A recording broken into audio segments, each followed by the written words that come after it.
Hi, I'm Deborah Rosati, founder and CEO of Women Get On Board, and this is Women Get On Board in Conversation.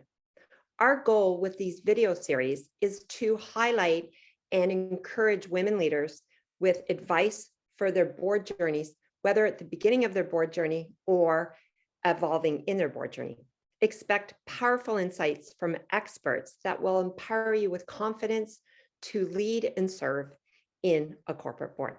Today, I am pleased to be speaking with Jacqueline Foley, an executive brand coach, to discuss a really critical topic for any serving or aspiring board leader.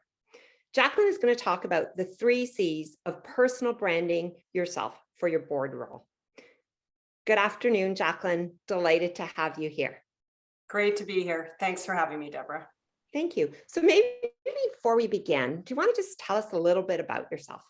Yeah, I'd love to. So I'm an executive brand coach, and really my mission is to empower women executives and high achievers to build really powerful personal brands and more meaningful careers. And so typically I work with women who are stuck, and they're really looking to go to the next level of leadership, whether it's through promotion, a new role, et cetera. And so I have private programs, group programs, but the work I do is very much helping women really elevate their leadership and their careers.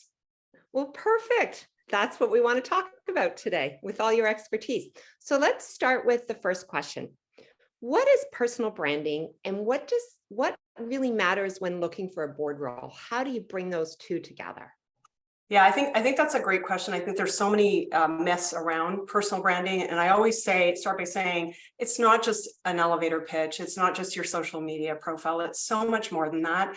It's really about knowing yourself, what you stand for, what really makes you you, what makes you unique in the world. And I think when we're clear about our brand and we can really be deliberate about how we're living our brand, how we're articulating our brand, whether it's through networking conversations, our CV, our LinkedIn activity, whatever it is, then we are really building that reputation, building that external brand and the way we want to be seen.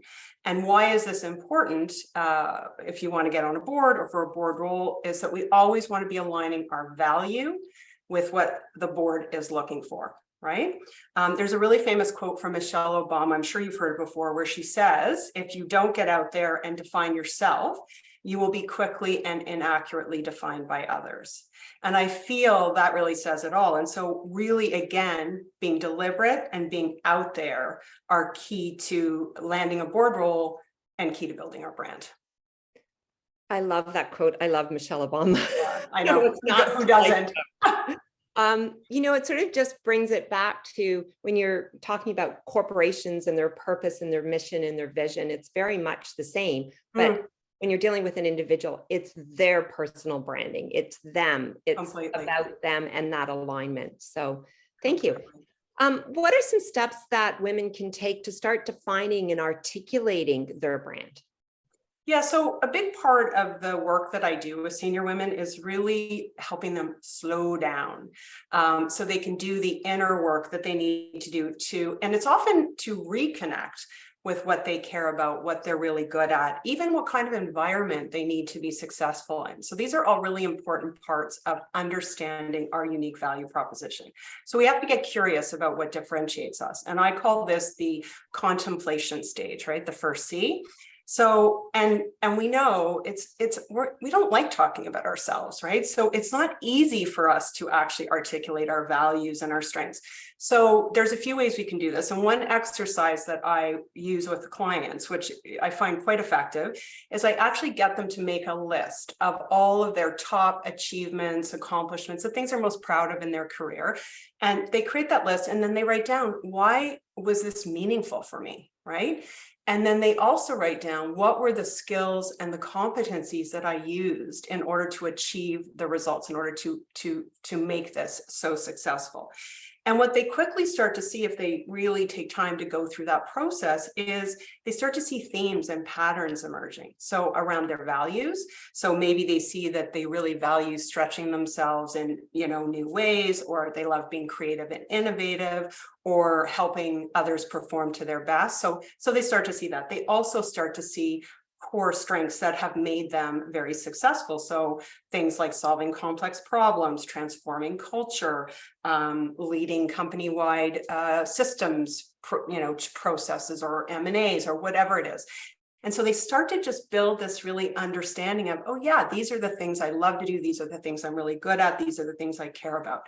So that's one way. Then I say, go solicit feedback, talk to a boss, talk to peers, people who really know you, who work with you, who really, or who sit on committees with you or whatever it is. Really get that feedback, because we're already doing that inside out work. We want that outside in work. So really that helps with two things. It helps to confirm that the things that we think are our strengths really are valued in that way, but we also learn about ourselves. There might be a strength or something that we're doing that we don't realize is very valued by those around us. And so again, it helps us to get more connected to that value proposition. And then they can start looking at, okay, now how do I start aligning that with the right board role? And I think that is phenomenal advice, that contemplation piece. So I talk to a lot of women leaders that are transitioning into board work. And one of the things what I try to say is about the elevation is come up to where you've been playing a leadership role, because when you get to board, it is going to be leading. You're not there from a management. So when you are contemplating, my only other add-on to that is make sure you talk about where you're leading. So was it leading in M&A? Was it leading in digital transformation? Were you leading in sustainability projects? Where were you leading? So on that contemplation, when you're going through that inventory list. Oh, totally. And that's a great distinction. And I do find that often, as you can imagine, the stuff they're most proud of is typically things that they have led, right? Or played a leadership role around. Yeah. Okay, well, let's continue on. What are typical brand gaps that you believe may be holding women back from landing a board role? Yeah, so the biggest gap I see, and it's just consistent across the board, is really the fear of putting themselves out there, right? So we know that when we're trying something new, or we're going to go out there and promote ourselves or talk about ourselves or whatever it is, try and elevate to that next level, we start to feel uncomfortable. We start to feel fear. And so the gap is actually between what they actually know about themselves to be true, the strengths, the value they offer, and their ability to confidently actually communicate it and project it in terms of their conversations and how they feel about themselves. So, I hear a lot of things like, I'm not ready, I'm not good enough, I need more qualifications or skills. And I'm not saying we should never look at that, but really it's about just facing the discomfort. And so the first thing I say is just acknowledge when we do something new, when we start putting ourselves out there in a different way, it's uncomfortable and we're going to feel fear. That's okay. It's natural. So we can proceed anyway. That doesn't have to stop us, right? So I call that the committing stage, where we have to just really commit and say, we're going to do it anyway. And so where do you start? And I always say, okay, how do we start small, right? We take small steps to start building our confidence. So what about setting up a conversation with a warm contact in your network, ideally who is a board member or has board experience, and start asking about their board experience and start talking about what you're trying to do and sort of testing out your messaging and getting some feedback and so on. And then take another step, learn from that conversation and take another step. So it's this idea that we're taking these micro steps to get more comfortable with pushing ourselves forward towards our goals. And the second gap I see that really holds women back, and I feel like you alluded to this a little bit around the leading piece, is a lack of influence. Many of the senior women that I coach have built a lot of credibility, as you can imagine, in their field. So they're known for doing great work and getting great results and for their expertise, but credibility and influence are not always the same thing. And so they're not always having the influence they want to be having at the leadership table, which of course we know is a really key ingredient to get on a board, to be on a board, to have impact on a board. So how do we build our influence as leaders?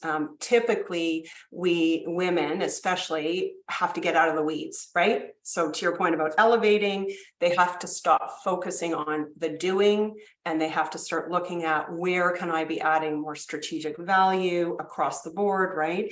How can I get better at promoting myself and my value and the impact I'm having, and not just assuming that others are going to notice this. How do I build the right strategic allies that are going to help me again support my goals and help me keep moving up the ladder or towards my goals and objectives? And so in the end, that learning to self-advocate is so key to building our influence and to getting on the board we want. So Jacqueline, I'm just smiling because that's kind of the opposite of imposter syndrome, right? Which a lot of women come in. That could be a whole other conversation, but that self-promotion, that self-advocacy is so, so critical. And I liken to, there's a really good reference about you're in the middle, it's concentric circle. Your values here, and around it, you've got leadership, you've got knowledge, and you have influence. And you have to think about all of those, how they come together, very much like you said, is your unique value proposition. So thank you. Yeah, and if I could just say, you make such a great point about influence, in that I think, and imposter syndrome, and that I think that really the work is, again, inner work, right? So I do a lot of, how do you connect with that inner leader, that who really is your strength and your value, and how do you use that? And again, face the fear and do it anyway, right? Phenomenal, phenomenal. Can I hire you to be my own personal branding coach? Oh, I don't think you need me. Oh, we all do. We all do. One little quick one of getting out of your comfort zone. And I'll share this with you. I did some TikTok interviews this summer and never, ever did it. My team was kind of pushing me on it when the first one was getting posted. I got great advice from our social media expert saying, listen, just say, hey, it was uncomfortable. I did this and I felt uncomfortable. Yes. And each time you feel uncomfortable, you get a little better along the way, but you got to start somewhere. And I share that because trust me, I was very uncomfortable. I saw some of those and I think you did a great job, and good for you for, again, a great example of what we're talking about today. You were uncomfortable, you did it anyway. And I think you do that a lot, Deborah. So putting yourself out there, you're role modeling for other women, right? Thank you. But it's coaches and people like you when you have the support behind you. So anyway, let's continue on in our conversation on your 3 C's. You've listed a third C earlier and you've called it campaigning. Can you elaborate on, so we had maybe just reiterate the first 2 and then going into the campaigning? Yeah, sure. So contemplating, really taking the time up front to connect with our brand and who we are. There is committing, which is really about, doing it, we're scared, but we're going to do it anyway, and we're going to move forward, and we're going to do the things we need to do to build influence and get out of our own way. And really campaigning is, I guess I would say, I see brand building as, I'm a marketer, right? So I see brand building as an ongoing campaign for your entire career. So let's just start there. It's like sales. And I know people hate that idea, but the reality is we can't rely on others to see our value. We have to be constantly promoting it, not in a braggy kind of way, in a smart way, in a strategic way. And so really campaigning is about relationship building. It's about continuing to promote our value. And it's no different than a politician. If you think about a politician who's looking to get elected, they're not starting to campaign right before the election, right? They start way, way ahead. So we want to be doing the same thing. So having, again, a great CV, being active on LinkedIn is great. But, when we think about it, really it's connections, right? So people hire people. I know COVID's been very difficult for that, but we are starting to get back out there. And I think even connecting with people live on Zoom is better than this sort of, digital email, whatever it is. So I think you have to be really connecting with people, building those relationships, giving them a sense, right, of who you are and how you present yourself. That's such a huge part, as you know, of getting on board, being on a board. So I think just like job hunting, you have to commit to a certain number of reach outs a week or a month, whatever you're comfortable with. You should be strategically attending networking events, industry conferences, the places where you need to be connecting with the people who are going to help you get to that next level on the board or into your first board role. And I think when you're doing all of that, it also helps you to hone your brand positioning. Like you really learn, you see what really is connecting with people. You get better at telling your story. And I think you just get closer to, getting to where you want to get to. Great advice. I'm thinking about my own campaigning right now. I'm about to come off my a public company board. And I actually have to start my next campaign for my next board opportunity. And, I have to think about how I'm positioning it and who I'm going out to. So I have to take some of this advice and use it myself. So Jacqueline, very, very timely. Good. We may chat later. Yeah. So let's go to the next question. What do you think is the biggest misconception about building an executive brand or board brand, but executive, and then segueing into of course. board? Yeah, I mean, I think it goes back to where we started the conversation. I have women who come to me and they're like, you need to tell me what my brand is. You need to help me, figure out the language or my pitch. I need my elevator pitch. And women just don't realize that they already know we know what our strengths are. We know what our values are. If we dig deep, we're actually pretty great, right? And so really the work is helping women reconnect with that greatness, right? Figure it out so that they can authentically put it forward. Because let's face it, when we're in conversation, if we have to do the uncomfortable thing of promoting ourselves, we want to at least believe in what we're saying. So that's the piece. It's not like a marketing campaign. It's real, right? So getting at that. And I think, we do get blocked. We do get in our own way. So I think a coach, a peer, a mentor, just again, reaching out to others to help you have perspective and really pull out those pieces. So my follow-on to that, because I just did a getting on board workshop with a former colleague of yours yesterday, Elaine Roper for CPA Canada. And one of the things that I said about that is that you have to own it. So you can have a coach that might advise, you might have a mentor that might advise, but at the end of the day, you have to own it. So it's like putting on an outfit and it doesn't, that feels good. No, that doesn't feel good. You've got to own that positioning and your personal brand. It's not someone else's. So I've seen where people pick words and try to do it, and then they kind of stumble on it and they're like, that's not really me, right? It has to be your authentic self. Well, and it's so interesting. I do this values exercise in my Ivy group program, my Ivy career empowerment program. And the women are always amazed when values like, leadership, perseverance, love, empathy, honesty, whatever it is. When they first see it, they're like, well, how does this even apply to my role, to my executive role, to the way I operate? But they see very quickly, it is such an important part of who they are. And when they start to embrace it, and it's the same with embracing our core strengths and those other things, to your point, then you can start to own it because you really believe, hey, yeah, this is actually what makes me unique, right? Love it. Great. So let's kind of come to our last question. If you could recommend one thing that women can do to align their brand with the right board role, what would it be? Yeah, so I think when women first start looking for board opportunities, board roles, there's so much out there that, it's intimidating, it's overwhelming. So I think it can throw us off. And so in order to hone in on what's right for us, or even start to get a sense of where do we even want to try and pitch ourselves, where might we even fit, right? There's another exercise I use with my clients, which is really, again, about just digging into what they care about. And so I say, spend a couple of weeks looking at broadly, first go big, right? Look broadly at the various board roles that are out there. Even maybe there's women in your network that are announcing they've just gotten on a board, or there's organizations you feel drawn to. So you could even do a little bit of research and pay attention to what really excites you, what gives you energy, where do you feel like you might actually really want to play. And that tip about where we want to align our values and our strengths with where we might belong, right? So it might be healthcare, it might be organizations that are really committed to D&I, it might be organizations that are going through huge reorgs, I don't know. But what we are drawn to is typically comes from that core of who we are and what we're good at and what we care about. So that really comes back to your passion, your purpose, right? Which you have to go deep inside first, right? Which talks to your 3 C's, and you really have to build on that.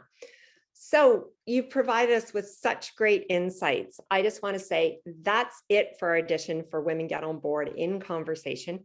Jacqueline, thank you so much for sharing your insights with the Women Get on Board community. Jacqueline, is there anything you'd like to end with, and how can people find you? Yeah, well, listen, great conversation and great to be doing more around helping women, really empowering women, right, to achieve their goals. That's really my whole mission. And yes, I can be found at jacquelinefoley.com, my website, and and on LinkedIn. Thank you so much, Jacqueline. To find out more about Women Get On Board and our resources, you can go to womengetonboard.ca, join our community. We're 850 members and growing.